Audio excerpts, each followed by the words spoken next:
Ngayon, nung election, you would notice that the particular extrajudicial killing was never an issue against me.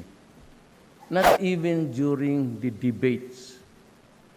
But ang rating, bigla na akong tumaas, diretso-diretso na. Kinarga nito na Trillanes, pati lahat ng basura.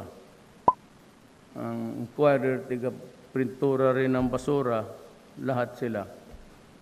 Ang ABS-CBN2, kinarga nila lahat yan. I can tell this because I have the records still to show you if you want. Kaya pwede ako manginsulto ng tao. Hindi nila ginamit ito till it was late. Kung ano-anong basura. Tapos ngayon, sinakyan itong mga NGOs, mga yung may mga funding sa labas, mga grant, just to justify also their being there. Tapos sinakyan ng mga ugok na Amerikano.